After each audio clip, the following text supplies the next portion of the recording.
That registration for the summer clinic has opened up. It's all the way out in Abilene, so not sure who all is anxious to go out that far west, but if you are, it'll be a great clinic. And I do think that they are doing testing for the Texas Master Beekeeper program there the day before. The clinic is on Saturday, so the testing will be Friday.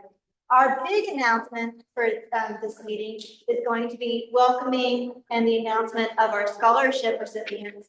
We had several applicants this past month because we got $2,000 grant from the THBEA, to go towards our youth mentorship program. So we have Caroline, Ethan and Simon, and Will. And they'll all be getting books to go through their mentorship program with, along with the mentor they're pairing up with. They'll be getting woodenware in the next couple weeks and bees in the next month. And so we're so excited to welcome them here. And a big thank you to the Bee Supply, because they gave us a discount towards our woodenware, and it enabled us. We had budgeted for 3 scholarships, and with their discount, we were able to actually do 4 scholarships. So that was really special.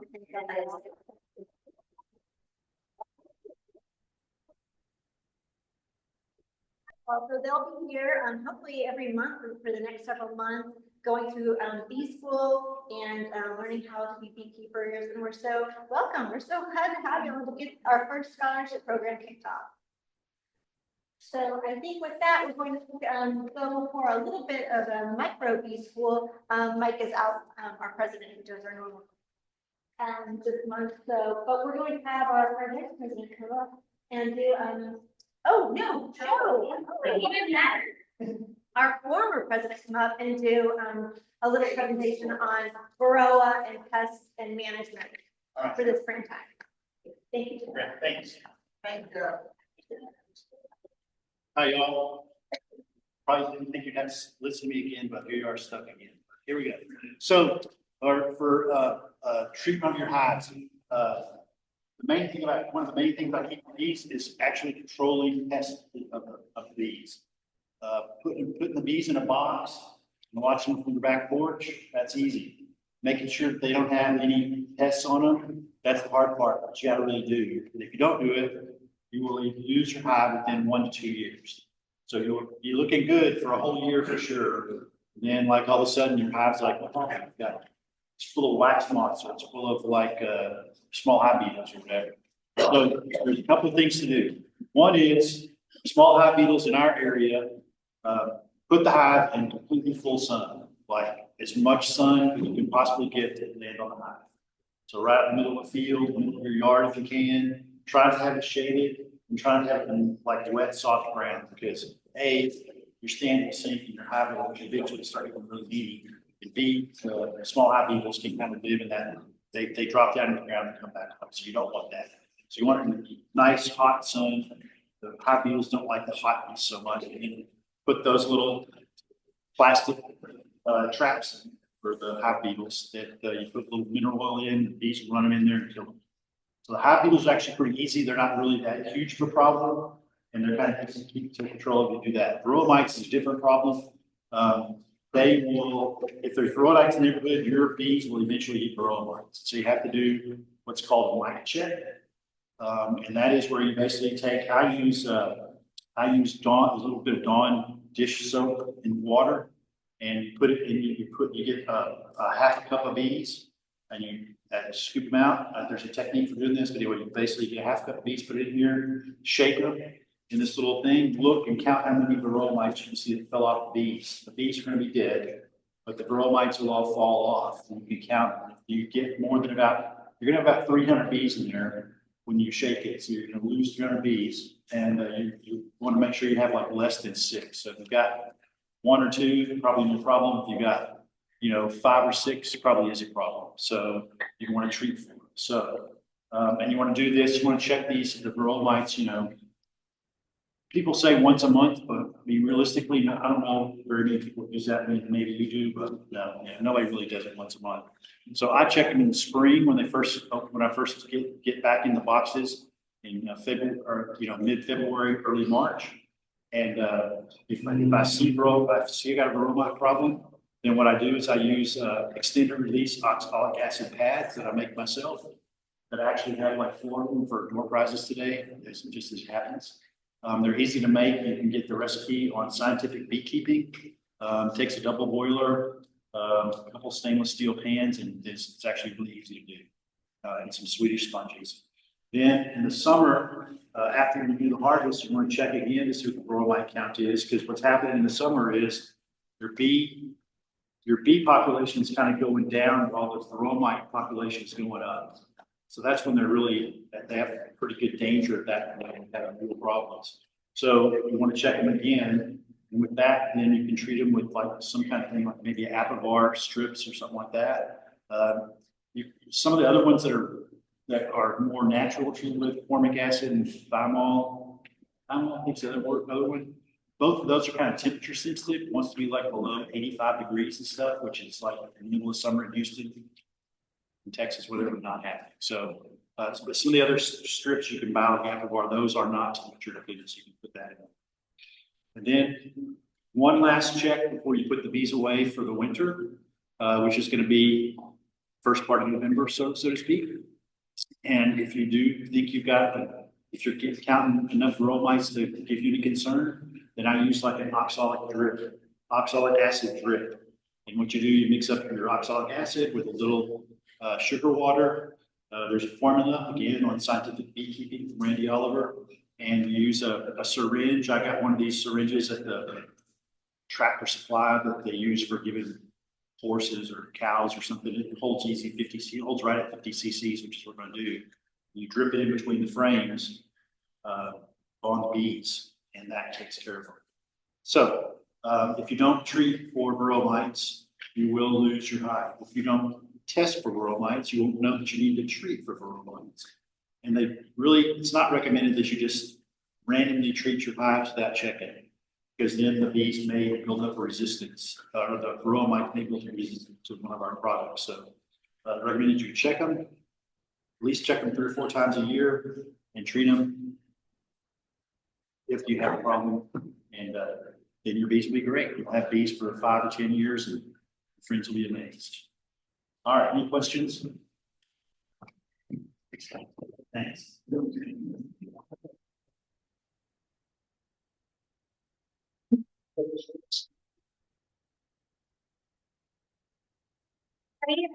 we're going to introduce our guest speaker. I cannot begin to describe all of the experience he has, but some of you do know him, so I'm going to keep this really short. Please give a hand for Kyle. See here, he's going to talk about keeping splits easy, making splits easy. Forgive me.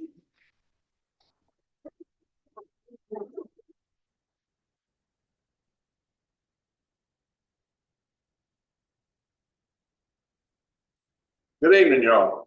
I always like when I go to a bee club and we can bring chairs in versus, pulling chairs out. It always makes me feel good. Let me tell you a little bit about me for the ones of y'all who've never heard me or never seen me. My name's Kyle Cosby. I'm a 4th generation beekeeper. Been off-grid and self-reliant my entire life. Been a commercial beekeeper my entire life. So a few years ago, the company asked me to start teaching our beginner classes. And I literally had to relearn how to keep bees again. Because here's the example that I use. I do your hobby for a job. So my hobby is fishing, okay? And I fish way off the coast. I fish for tunas way off the coast, anywhere from 80 to 200 miles off the coast. And this afternoon, I could get on a tuna crawler and get out in the middle of the ocean and catch a lot of fish. But it wouldn't be a lot of fun. And that same way happens with beekeeping. When varroas first happened, And, yeah, question. You said on the Zoom, like somewhere, I walk a lot, like somebody, might be a videotape? Yes, Where is that? it's this one here. Okay, good, because I walk a lot. Okay, so anyway, so when Varroa's happened back in the 80s and it decimated the hobby industry especially and the commercial industry, what happened was most of our hobby beekeepers fell out. And then the commercial guys learned how to control Varroas and they moved forward. And moving forward, what happened was, like whenever you go to these conferences or whatever, what you'll run into is commercial bee guys telling you how to raise hobby bees. And there's things that we do that, and the reason why we do it that way is because we have to do it that way. You know, like treating for Varroas. The way we treat for Varroas is different than the way you should treat them as a hobbyist, because I'm not getting paid when I'm treating for Varroas, so I'm going to treat Varroas differently than you do. So, but anyway, we'll get into that in a little bit. But anyway, all right, let me back up just a little bit before I get into my presentation. So, a little bit more about our company. Texas Bee Supply, or BB Supply, is under an umbrella, family-owned and operated business here in the state of Texas. The family is in Dallas. Blake Shook and his parents. And then who actually runs Blake's Bees is his brother, which is probably the best beekeeper in America right now. And Blake will even tell you that his brother is that good, and he is. He's phenomenal. But now the reason I'm telling that is how Blake got started. And that brought me into something that I want to discuss tonight. When Blake was 12 years old, he didn't know what he wanted to do. And what he actually thought he was going to do was raise chickens. And his parents did not want a chicken house in their front yard. So they said, you know, let's find a bee club and maybe get you a beehive. And so, reluctantly, Blake said, okay, I'll give it a shot. He was 12 years old, went to a bee club just like this one, and was given a scholarship just like these young people are here today. Today, Blake owns the largest bee operation in the United States. And again, Saturday, he'll be on national news talking about he's now become one of the lead spokesmen for honeybees through this new national bee laws that we're going through right now. Obviously, it's not hitting us as bad as it is those commercial guys. Commercial guys, it's devastating. I'm telling you.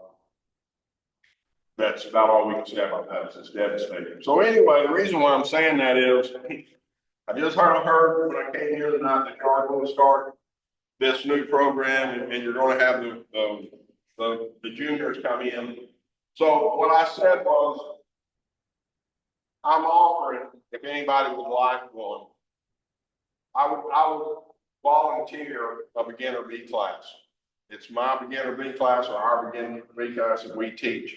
If you have any interest in it, let us know. Let your president know, and then she'll get back to me and see if this is something y'all want to do. I'll offer it to you, and I'll come over here and actually teach it for you. As you notice, I don't have a slide presentation. Very seldom when I speak do I ever use a slide presentation. The reason for that is because I always want everybody to realize this is your bee club, not mine. I'm here for you. You're not here for me. So I'm going to take off on my presentation, but if you have questions, raise your hand. This is your bee club. We'll go down your route. If we're talking about something that you don't understand, raise your hand. We'll stop and we'll talk about it. One of the things that you'll notice about me is about 20 years ago, I had a car accident and it gave me summer teeth. Some are here and some are gone. And it gave me a speech impediment. And so And now I'm sick, so I really have a speech impediment. So anyway, if you ever don't understand what I'm saying, just please stop me for a second and we'll get on with it. All right. So the two reasons that I came here tonight was talking about making splits and hive configuration. Guys, this is one of those positions where beekeepers make keeping bees difficult. Raising bees is easy if you don't try to force nature. And I hear it all the time, again, because we hear it in the commercial industry. People talk about making a split, they're making a 2-3 frame split. Okay, for y'all who don't know what I'm talking about, that a 3-frame split is 1 frame of brood surrounded by 2 frames of honey. Okay. Will that work? Yes, it will, if you don't have a job. If you want to go out there every other day and have, 15, 20 years of experience where you know what you're looking for every other day when you go out there, it'll work, but it's a lot of work. Okay. So my question to people is, for y'all beekeepers, when you have a swarm, which is a natural bee split, how many bees do they take? Half. They take half. So why do you think they're smarter than the bee? So what I'm saying by that is never split a beehive more than in half. And this is simple arithmetic, y'all. Okay, so there's only one real reason that you need to really fast break up your beehives and do a lot of splits really fast. Number one is you have some kind of head injury and you decide you want to go in and be a commercial beekeeper. And because I can't imagine anybody want to do that, that's an unbelievable amount of work in the heat of the summertime wearing a bee suit. You got to get to wear a bee suit 12, 14 hours a day. So you can starve to death on years like this when we all lose our bees. I'm just kidding. Really not that bad. Pretty close, not quite. Or the reason most people do it is for tax exemption. Okay? But watch this simple arithmetic for me. Okay. So in the state of Texas right now, the maximum amount of beehives that you can, or the maximum amount of acreage that you can exempt with beehives is 20 acres. In the state of Texas right now, the maximum amount of bees that they can make you have to exempt 20 acres is 12 beehives. Okay? Next state law is you've got to be tax exempt 5 years out of 7. Okay? Here goes my simple arithmetic. You take 2 beehives. That's how everybody tells you you are to raise bees, right? So year 1, you have 2 beehives. You split those 2 beehives in half, you have 4. Year 2, you have 8. Year 3, you have 16, 32, 64. So you have 64 beehives and you only need 20. What are you going to do with those other 42 beehives? So stop making it complicated on yourself. The other thing is the most important life lesson you can ever learn from a bee and a swarm. Does a swarm ever leave without a queen? Nope. So why are you going to trick fate again and do these walk away splits? Okay, think about this for a second. How long does a honeybee live? 3 weeks. 6 weeks. They can fly for 3. Okay, a bee lives 6 weeks. Okay, so we're going to go out there one day and we're going to do a walk away split. You set that beehive down. It'll take 2 days for them to realize they don't have a queen. We got 2 days. How many days is that queen going to be in a cell? 16. We're at 18 days. She flies, 19. She comes back, she dries herself for 3 days, 21 days. 21 days, and then she's gonna start laying her first egg. She's not gonna lay it at full capacity. So you're at 21 days without a queen in that box, and those bees were 6 weeks old. And better than that, your forager bees, your 4, 5, and 6 week old bees are gonna go back home. So how you gonna have in that box of young bees? Those bees are now 4 weeks old, 5 weeks old, and 6 weeks old when that queen starts laying her first egg. How long are those eggs going to be in the cell before they start growing? 24 days. Well, Miss Severin taught me when I was in 8th grade, because I wasn't very smart then either, that 24 days is more than 21 days. That's all I've got for my bees are dead. So now what happened to that beehive? You had to constantly feed it bees. Okay? You made that more complicated for yourself. The next thing is, it's unfortunate where we live. I love where we live, but it's unfortunate where we live. We have the highest concentration of Africanized bees of anywhere in the state of Texas. There's a ground fault runs under I-10. Africanized bees are ground-bearing bees. They live in the ground. Reason why you never touch a swarm in a water meter. Don't do that. Tell them. Don't touch a swarm where? Huh? In a water meter. Oh, Yeah, because that's underground. That's not natural for those bees to be underground. There's a reason they're underneath there. Anyway, south of I-10, the ground is sandy and wet. North of I-10 is black and hard. South of I-10, the bees can't live in the ground, but they want to be as close to that coast as they can be, so they're concentrated down against I-10. So if you let your queen free breed, and again, show of hands in here, who in this room has had a hive swarm and they come back? Anybody had a we refer to as a free bred queen? Trust me, they'll be so mean you won't be able to get rid of it. Okay? Here's what I tell people all the time. Number one is the North American honeybee doesn't exist anymore. It's extinct. Okay? They're always here. People go, oh, I saw. Okay. Well, I haven't. But anyway, the bees don't exist anymore. So a survivor stock is what we're looking for with that. But my favorite people is that people that, and again, I hope this is not, I hope I don't offend anybody right here, but I'm just telling you the way it is. Survivor stock for catching swarms is so they can get survivor stock. But when you hear these people, you know what their best day is? When they find a marked queen. So you know where a tree is that's got a marker in it? How did the survivor stock get a marked queen in it? So you're contradicting yourself. But anyway, so here's what I'll tell you. Now I'm going to teach you how to make an easy split in just a second. For that knowledge, and I don't care who you give the money to. You can give it to me, you can give it to Wyman Creek, you can give it to whoever, I don't care.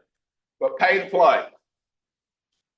Us queen breeders are paying millions of dollars to get these BSH queens so that we all as beekeepers, hobby beekeepers and everybody else can have the genetics that we need to fight the broil mine. We're the ones who are paying for that research. Do your part, okay? Pay the $40, buy you a queen. First thing is, it's going to be a good queen. Another thing is you're going to pay to play to perpetuate our hobby. All right. So if you buy a queen from me or us or wherever else, you now can sell that nook if you want to as a Texas 5000, a Golden Cordovan, or our brands. You can have, Wine and Creek peaches and cream or whatever else. They're all friends of ours. They're not competition with any of them. And now that hive is worth, that nook is worth about $300. But if you try to sell a mutt queen, you just got to sell this as a free-bred queen, maybe bring you $100. So anybody in here that won't give me 40 for 300, versus 100 or free for 100. And if that queen comes back aggressive, which she's going to down here, that hive's not worth anything. That hive is a nuisance to your neighbor now. Okay? So what my first recommendation of split is, number one, like the gentleman said before me, know what your mite counts are. There's no reason to split a hive that's sick. Know what your mite load is, and once you know what your mite load is, your mite load is at a reasonable amount, your next thing is, it's an insect, y'all. Hold that queen in your hand. Your new queen that you're going to put in that box, you're ready. But before you take that other queen out of that box and start your clock, you make sure you've got a queen in your hand. It's an insect. We think we can get queens for them, but we may or may not. It's an insect. I mean, anything in the world can happen. If it turns rainy or it does whatever, that queen may not make. But we may not. That's the first trick here. When you get ready to make that split, do however you're going to do, prepare yourself for that split. But the day you go in to kill that queen, have that queen in your hand in a cup in your house. She'll live in there 5-6 days. It's fine. Okay? It's better than scrambling looking for a queen. All right. So now, man, how do we actually split a hive? Okay. So there's a lot of different ways that I like to split a hive, because if I'm going to split a hive, I start in January getting that hive ready. And this year here, I started getting hives ready in January because, like everybody else, I had some hive bee loss this year. Okay? So, in my opinion, to make bees, you run a double deep. If you're making honey, run a story and a half. We'll talk about that configuration in a minute when we get done here. All right. You can split a story and a half just fine too. I told this lady here earlier, she's talking about maintenance restrictions. I said I would run a story and a half beehive. You can split a story and a half, but for me, if I'm going to know I'm going to split, I run double deeps. That way, whenever I get ready to do my double deep split, when the bees are ready to split, I just split them apart, and there you go. How do I do that? So, 7 days before I'm ready to do that split, I'll take my handy dandy queen excluder out there, and I'll put a queen excluder between those two deeps and walk away. I'm done. Go in the house. Come back 7 days later, and even as blind and old as I am now, I'll know which one of them boxes that queen's in, because it won't have uncapped brood in it anymore. Okay? So now then, let's just say, for instance, the top box doesn't have a queen in it. The bottom box does. I'm going to take that box off, set it on another bottom board facing the opposite direction, and I'm going to let it set like that for 24 hours with my queen in my hand. Okay? Then I'm going to put my old queen with the cap still in it. Okay, this is one of the spots I'm going to deviate from most people. When you get a queen, for y'all who've never ordered a queen, it'll come in a little cage about this big, a little wooden cage with wire in front of it. One end of it will have a little white dot down there. It's a little candy insert. On that end, there's a little cork down there. Leave that cork in there. And put that queen down in that beehive and come back in 3 days. After 3 days, if you take that queen out and you lightly blow on her like that, and the bees leave her, uncork her, put her back down in that box, they're going to accept her, everything's going to be fine, no harm, no foul. If you lightly blow on that queen and they will not leave her, leave the cork in it, put it back in that box, wait another 3 days. and continue that process until they leave her. The worst I've ever seen was about 8 days before they would leave her. What you're actually doing is when you're lightly blowing on her, you're actually blowing her pheromone out of that box. And they will follow that pheromone away from that queen. If they're not, they're trying to get to her, they're trying to kill her. I don't tell you they're accepting that queen or not. But once they accept that queen and you take the cork out, where the bees can actually eat to her, they'll eat through her. 3 or 4 days, go back in there, make sure she got out of the cage, take the cage out, and be done with it. Okay? Now you made a successful split. Kind of. Okay? You have made a split on this new hive. But you have a problem in this old hive. And the problem in that old hive is a queen uses 60% of her semen in the first 12 months of her life. If that queen is more than 12 months old, she is on the end of her life. Find her, kill her, and put a new queen in there, or the bees will kill her for you, and then you won't know when that happens, and then you're going to cause a problem for yourself. Okay? Here in just a second, I'm going to tell you how you don't have to do that. Okay, your next option is if you're doing like a story and a half beehive. Then go in that beehive and literally split it. You've got 2 boxes. The deep box, which is completely full of brood and bees and everything else, and the medium on top of it, the half, is full of honey. The bees need all of that. So go in there and literally take 1 through 5, whichever side you're on, take 1 through 5 and put it in a box. Move it to the middle, put 2 new, 2 on one side, 3 on the other, 10 frames back in that box again, or whatever you're running. If you're running 8, then 4 and 2 and 2. But you know what I'm saying? Get the box full again. Then go into your honey box and do the same thing. Actually, I skipped a spot. Okay. Now that you have this box, I haven't told you to look for a queen yet. 5 frames in 1 deep box with 5 new frames, 5 frames in another box, 5 new frames.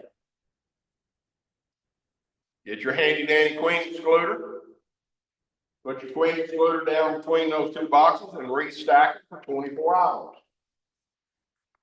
Why did I do that?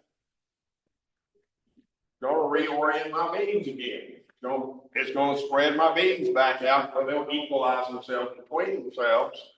Then take that box off and either move it somewhere or turn it facing the other direction.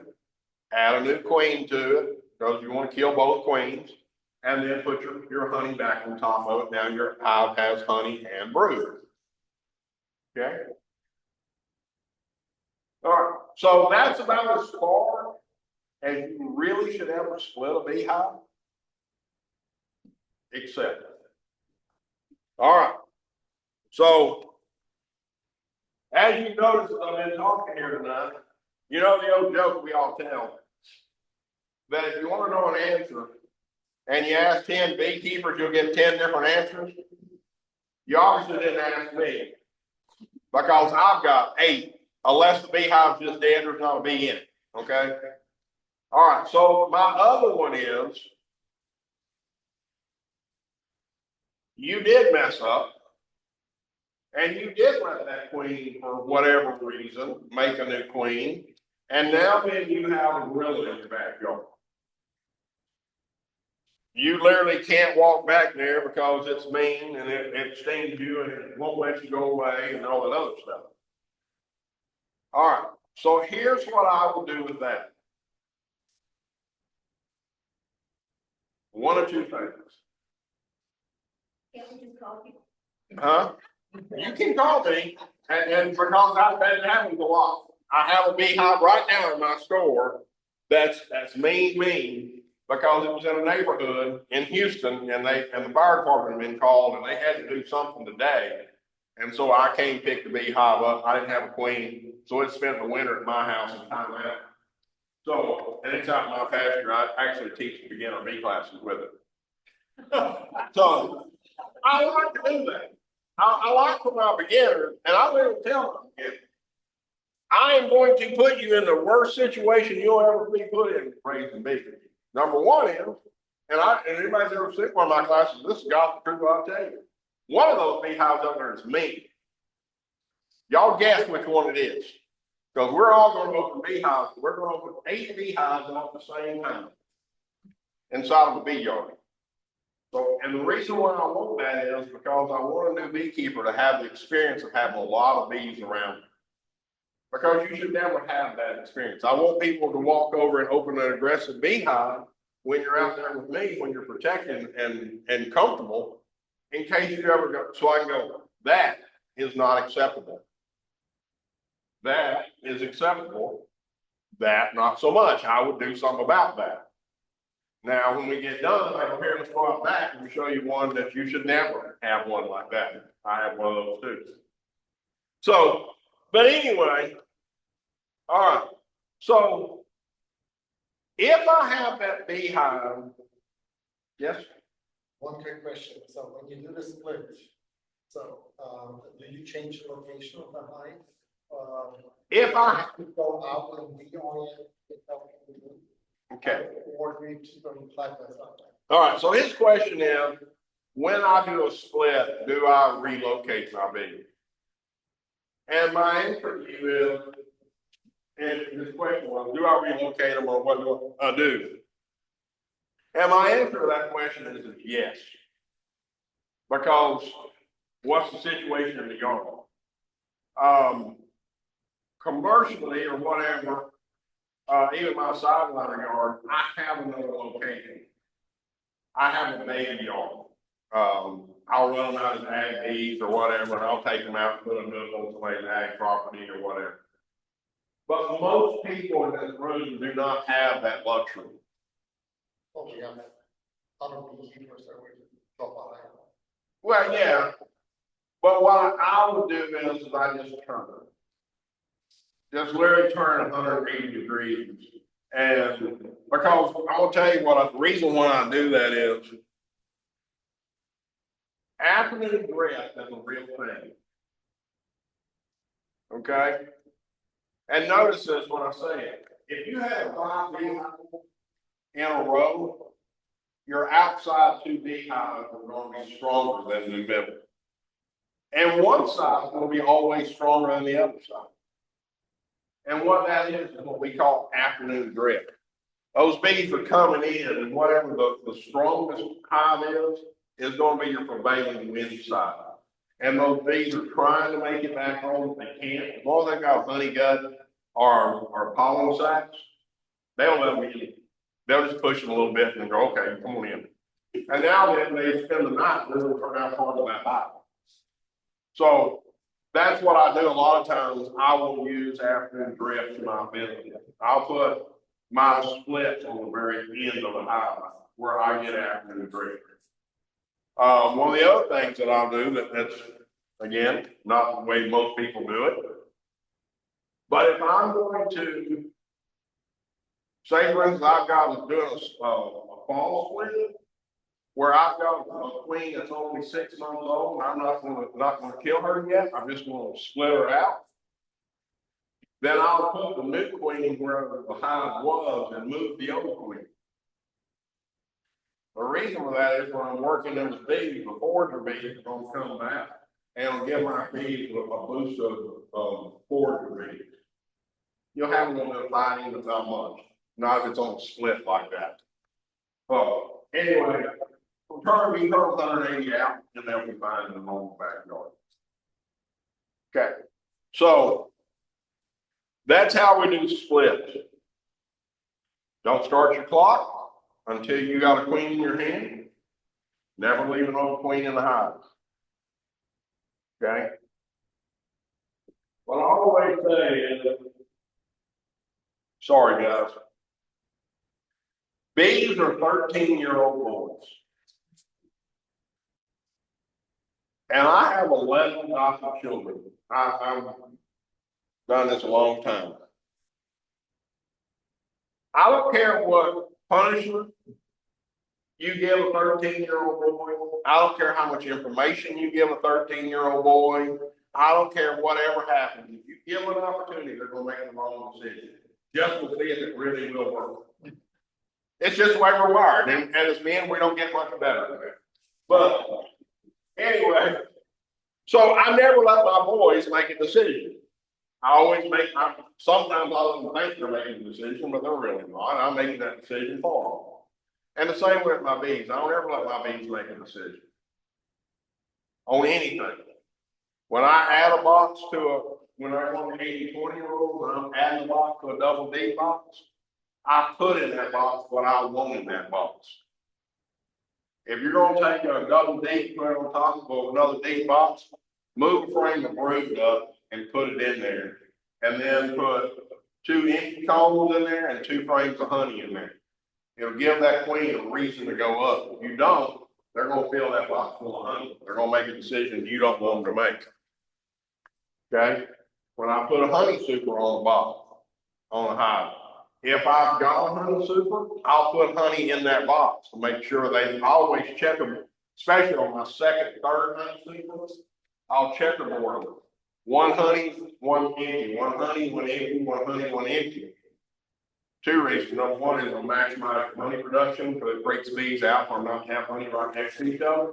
And number 2 is it tells them I want them to do it. So they will always work on it. Always put in a box what you want in a box. All right. I should have brought visual aids for this. I have to use my fingers.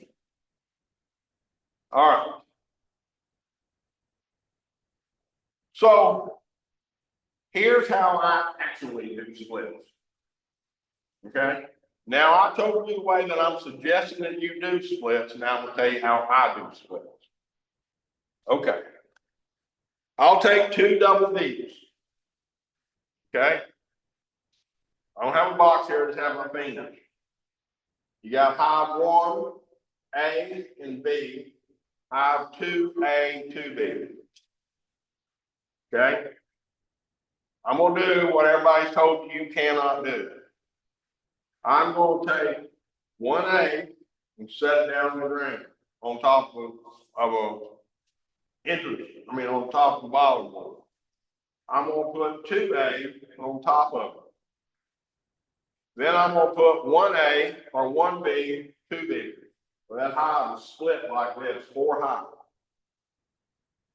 A1, 2A, 2A, 1B, 2B. Got me?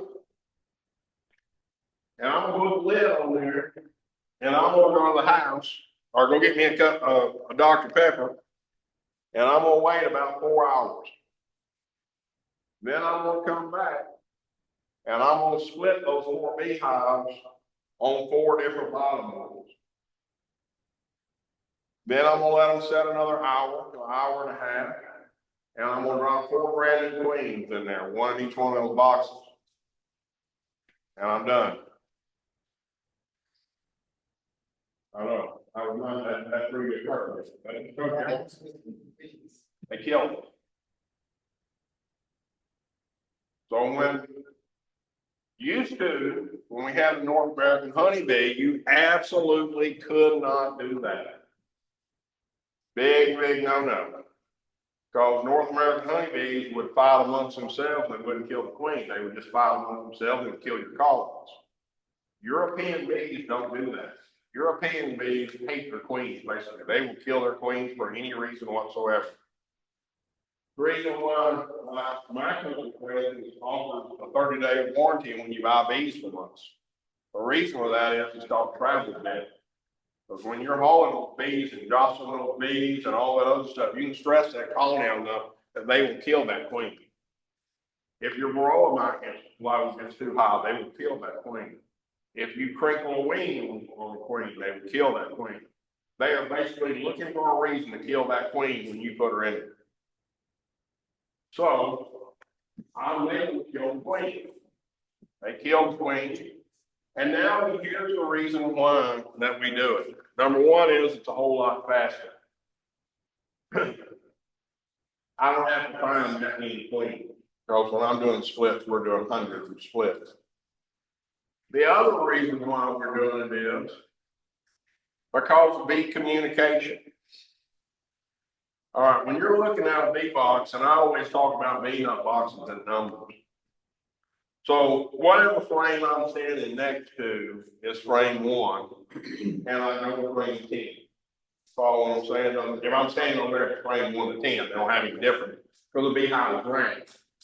So frame 1 and 10 look exactly the same. It's like 9 and 2. So, but anyway, frame 1. All right, say for instance, you're going to do a squash split. All right. When you get over to that queen, you find that queen and you kill her. Number one is that pheromone is all over that box. That bees are all types of disembobulated, but they don't know really what's happening. But that queen lays in a circle this way and this way. She lays in a sphere. Okay.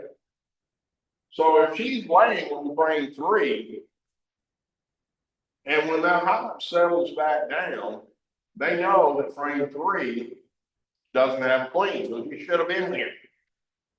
Frame 7 may or may not know that queen's not there yet. So now when frame 3 or introduces this queen, and that queen is there, and everybody no harm, no foul, that's what happens. Frame 7 may not be aware yet that queen's dead. If that happens, they're going to make a queen. Well, now that they've cut the queen on frame 7, and the queen that you just introduced is on frame 4 or 5, she gets released, everybody's happy, no harm, no foul, until that virgin queen is delivered. So if you do a split, a squash split, you've always got to make sure that they don't develop any queen cells before that queen is released or that pheromone gets into that box. Because if they swarm, the monarch queen is leaving and the new queen stays, just like any other split.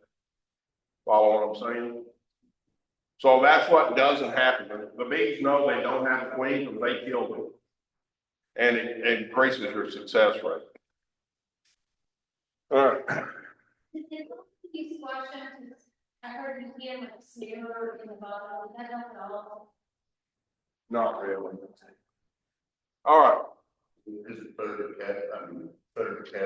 do it somewhere else with this? I like this. If I'm going to kill her, I'm going to kill her. All right. Now then, again, one of the places that I'm different than everybody else that you'll ever hear speak. Don't do all stack splits. Don't do it.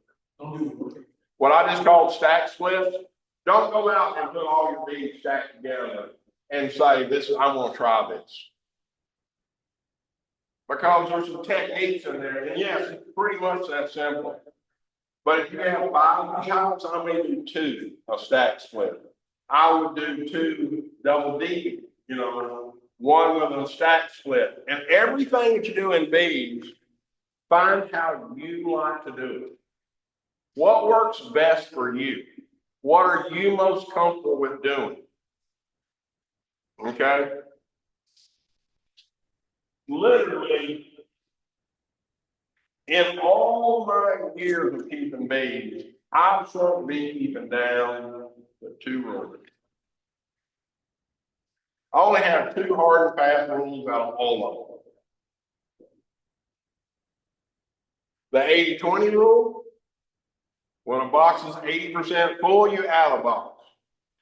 When it dies down less than 20%, you pull a box. And I don't care what time of year it is, what anything's happening, 80-20 rule. 80%, if it's 80% full in December, I'm going to add a box to it. Somewhere they are gaining bees, so somewhere because again, I go through the neighborhood getting here. My wife will not let our yard not have flowers. This neighborhood I just drove through, if any of y'all are keeping bees anywhere reasonably close to around here, you have flowers in your yard year round of some kind. You have hummingbird feeders, you have nectar out, you have something That is an unnatural bee flow of bees, and the bees don't know if it's 70 degrees on December 25th, that they're in the middle of winter, they're supposed to hang out in the box. If they're warm enough and there's pollen out there because somebody's feeding them pollen, or you're feeding them pollen, and there's nectar in that box, and they're warm, they're gonna grow. Okay? Now again, common sense is if you just put a box on there time and it doesn't have 20% in it yet, and the weatherman says, uh-oh, tomorrow it's gonna be 30. I probably would pull that box back off there. But again, we all know we live in Houston, 2 weeks from now, it's gonna be 80 degrees again. Throw it back on there, but just give them a chance, give them a fighting chance. But anyway, 80-20. Same thing, when the box gets down to 120, if it's only one box and it gets down below 20%, stack it on top of another box. Okay. And number 2 is what I've been harping on tonight. Never start your clock without a new clock in your hand. Never kill that queen until you own that queen and you have her in your hand. As long as you don't start that clock, because I've never met anybody to stop the clock of any kind. Okay? Once you start the clock, let it start. And other than that, play the bees. That's the biggest tip that I can ever give a new beekeeper. The worst mistake I ever see beekeepers make is all your beehives look exactly the same. If all your beehives look exactly the same, how are you ever going to learn something new? But more important than that, if something goes south, what went south? If all of your boxes are double deep with screen bottoms, one entrance, everything's the same.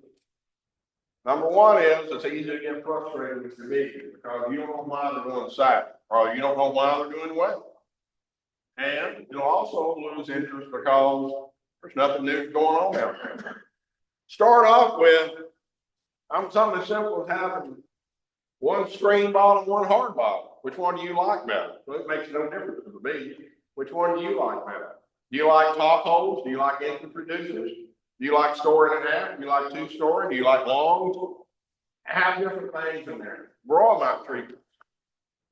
How do you like treating broad mount? I'm gonna tell you right now, I'm going on a whole brand new tangent. I treat the broad mounts continuously. 100% natural. I haven't treated for broad mounts in about 18 months. I just don't need them.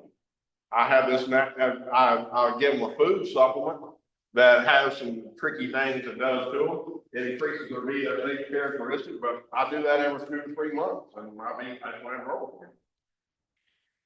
So, which is another whole big soapbox I'm not gonna get on to. But anyway, most important is learn how you like to raise bees. Okay, here's the example I need all the time. Like I said, I have 11 adopted children. Okay, 2 of my children came out of an orphanage in El Salvador. The other 9 all came out of the system. They all came out of dope houses in East Texas. I have a child psychology degree. But you know what I can't tell you? How to raise kids. I can tell you how I raised mine, but that may not work for you. Same thing with bees. Yes, I have a world of bees, and I've been doing this a long, long time. I can tell you how I raise my bees, but I can't tell you how to raise your bees because I don't know how your bees live different than mine. Most any question you ever ask me, my answer is yes. Yes, I do it that way. Because I have hobby bees, I have test bees, I have sideliner bees, I have commercial bees. Yes, I do it that way. But my personal bees, I raise this way. And that's the most important thing is play with your bees. The more time that you're in your bees, I have a lady that I work with, and I won't work with that. But Wanda literally goes in her bees every 3 days. And one that goes in her bees, this woman is in her bees now. She has told me lots of times that she has literally vomited in her bee suit because she got that hot. And I'm like, Wanda, what are you doing in your bee? Looking at it. Okay. But I can't not, Wanda, because Wanda has 5 long hives. And in January, Wanda had 9.5 grains of brood across the board. Wanda hadn't had a grower outbreak in 3 years. Wanda hadn't had, does that have anything to do with it? Wanda goes in every 3 days? I can't say that, but I also can't say that it doesn't. I can't say that it's not for me. I'm not going to open mine that often. I'm sure not going to move in and, name one of them. I'll always tell Wanda that she's got a little cemetery out there with little names on, but that's not for me, but it works great for Wanda. And Wanda loves her bees, and she's doing a great job. I have people that don't open their bees every 6 months. Again, does that work for me? No, but it's working for them. So work your bees the way you want to work your bees. All right. I'm all about time, so you don't have to stop me. All right, so any questions about what we're talking about so far? Yes?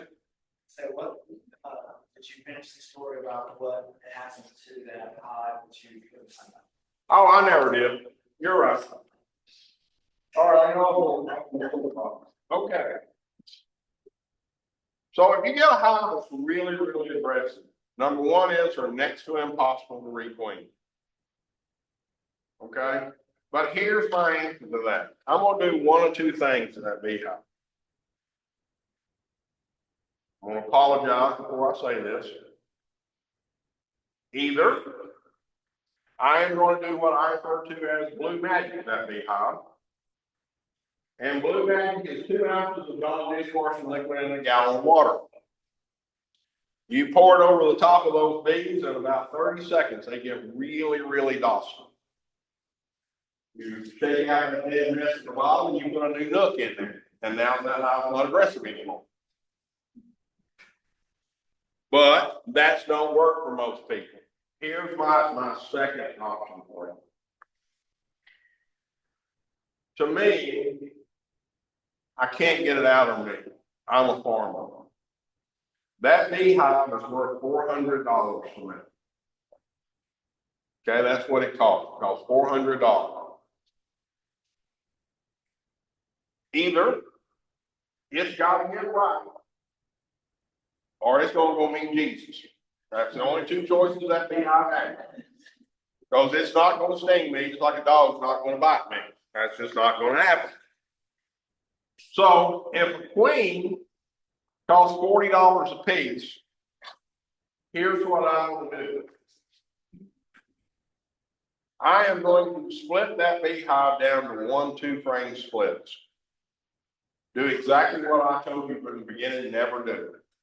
I'm going to take how many frames of honey I can find, and I'm going to surround that around 1 frame, 2 frames of honey. How many frames that I can get in there? Okay. Just so you know.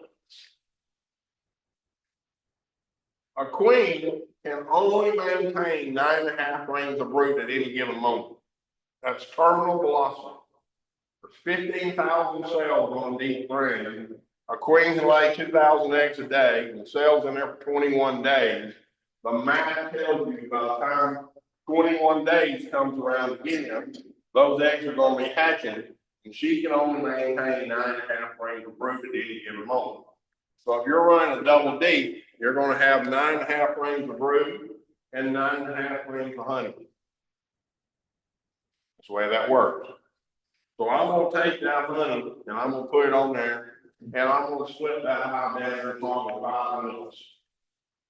Those 5 nooks, I'm going to drop 5 queens in there. And then I'm going to babysit those.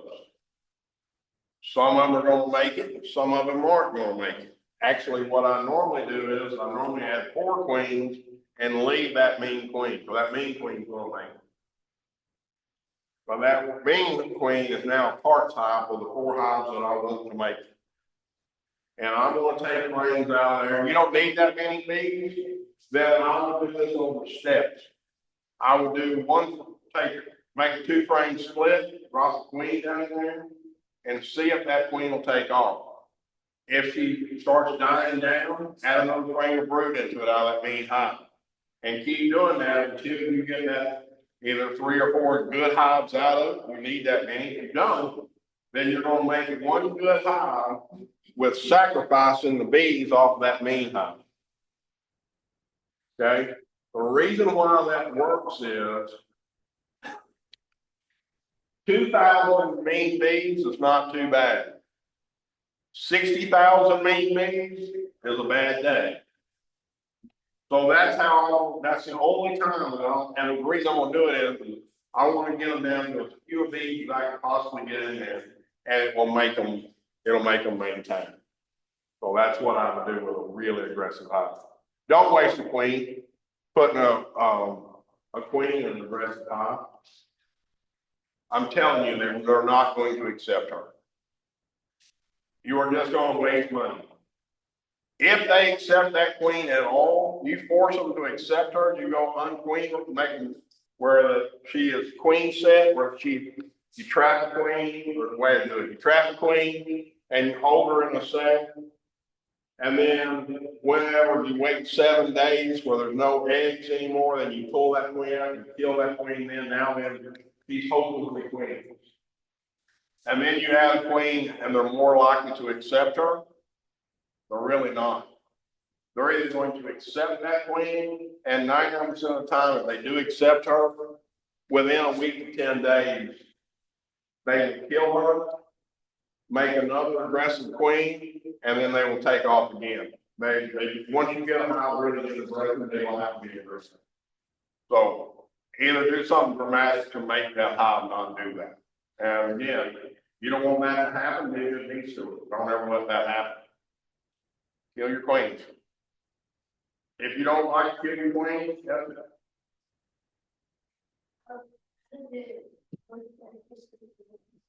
I'm sorry, I mean.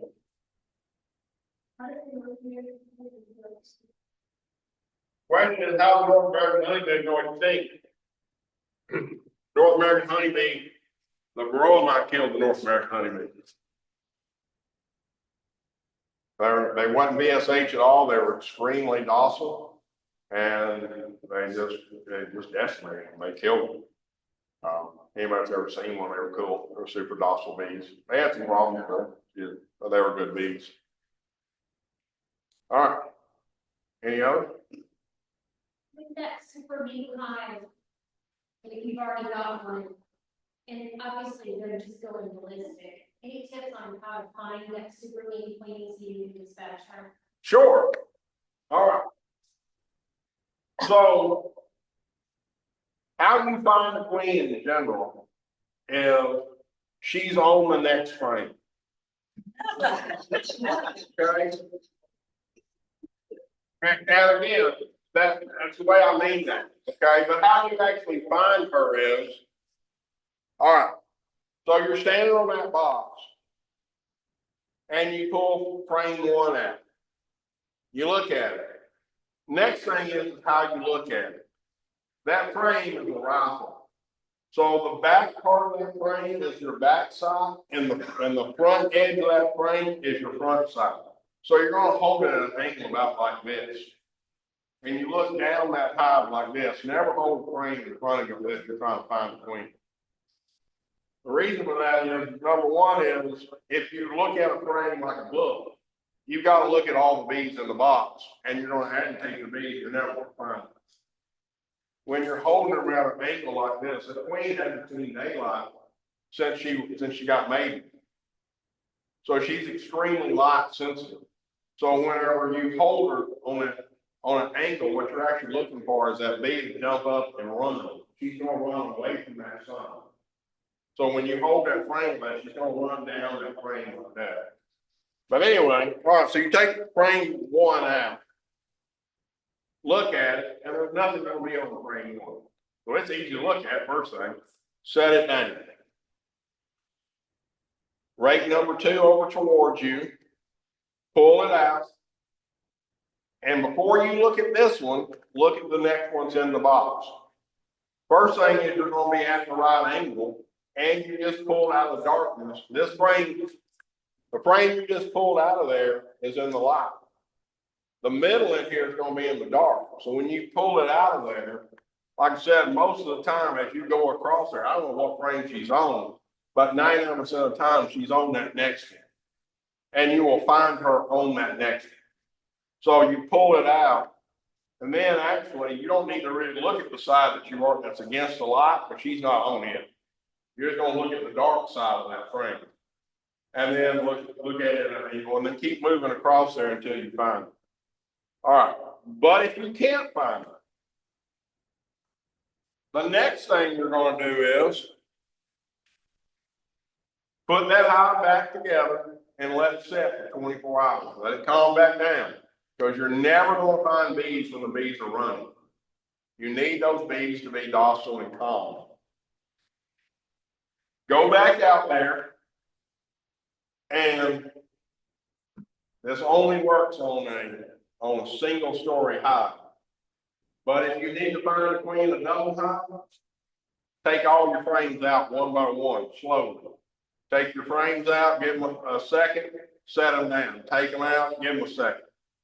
Let light shine between those boxes, and then that queen will go down to that bottom box. Always. She's not going to be around that light. All right, now that we know she's in the bottom box. All right, so what you're going to do is take frame 1 and frame 10. There's nothing on those, right? There should never be. Because the bee box is 80% full, 100% full. That's a whole another discussion. Anyway, take those 2 frames out and put them in an empty box on the outside. So you got 1 on this side, 10 on that side. Then take frame 2 out. Look at it, see what's on it. Probably going to be honey. Set it in that empty box. Go to frame 8 or 9 and do the same thing. Until you get that box shrunk down to about 6 frames where your brood is. Once you get your 6 frames down where your brood is, make 3 sandwiches. Put 2 frames together and slide them over where there's a gap. You can put your finger down in between. A gap with your fingers. And just keep making it. You got 3 sandwiches, kind of like this in a box. Follow me? Go in the house. 30 minutes, 45 minutes, the bees will be fine. Now then, the queen's going to be in the dark. She's going to be in the middle of one of these 3 sandwiches. So now instead of 10 frames, you only have 3 frames you look at. Because she's going to be in the dark. So she's going to be in there. If you still can't find her, then the only other way of doing it is dump them out. And you don't dump the bees out, put them in a white plastic bucket. When white square tote top buckets, you know, and just take your frames of bees and shake all of them down in there and give them just a second. Your 4, 5, and 6 week old bees are going to fly out of that box. The only thing that's going to be left in that box is going to be your 1, 2, and 3 week old bees and your queen. And in that box, the queen will stand out. You'll find it. And that's how you'll find it. And there she is. All right. All right.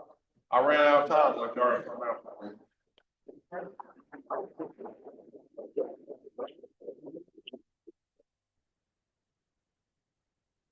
one last thing. Anybody ever heard me speak? You're going to hear this presentation I'm about to do. This is my cell phone. I've got a text message since I've been in here. Just randomly opened it. When would be a good time for you to stop by after work and check my bees? This is talking about me going out and looking at some bees. This is a man I went and looked at bees today. That's a customer. She wanted to know about me working bees this morning. Anyway, all these right here until you get down to, my God. There we go. Y'all see how far I had to scan down there? That's my wife. The rest of these people from there all the way back up to there is bee customer.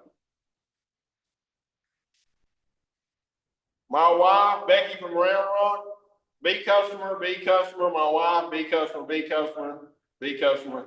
So anyway, the reason why I do that is for anybody who has a pen, write this down. 281 868-0718. That is my cell phone number. Say that one more time. 281-868-0718. It is my cell phone number. Oh, okay. I was like, wait, watch. I'm gonna open my phone. Look, get somebody in a bee club. All right. I am a tool. Use me as such. Okay? I'm on the road between 100 and 150 days a year. That puts me in a motel room 100 and 150 days a year. I hate watching television motel rooms. I'm a lot rather than text messages or phone calls or whatever. I do have a button in my visa that will let me hear a text message, but I don't ever answer the phone when I'm talking to a customer. So if you have a question for me, send me a text message. Either that text message is call me at your next convenience. I will call you back. Same thing when if you want to email me. If not, if you forget all that, you didn't have a pen now, you can call the store extension 3. That'll go to the Dayton store, and they all know they can give it my cell phone number. It's Dayton Huffman. The bee supply at Dayton.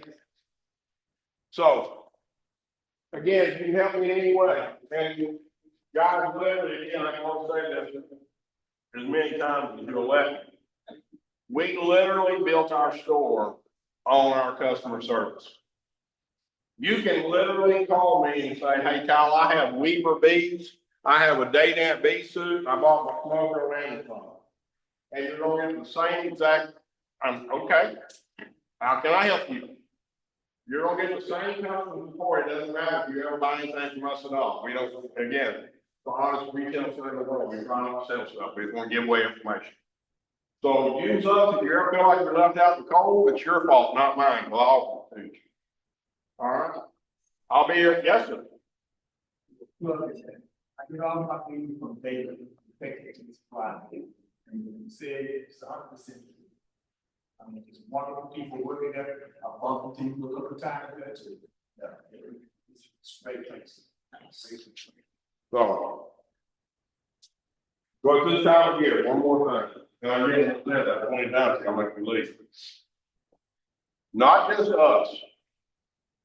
What will you buy in your everyday market for anywhere from $300 to $500 with no warranty on it whatsoever? Why in the world would you do that with an insect? Cheap's not always cheap. So go ahead and let them keep you up, read the scripts on there. Thank y'all very much. Thank y'all.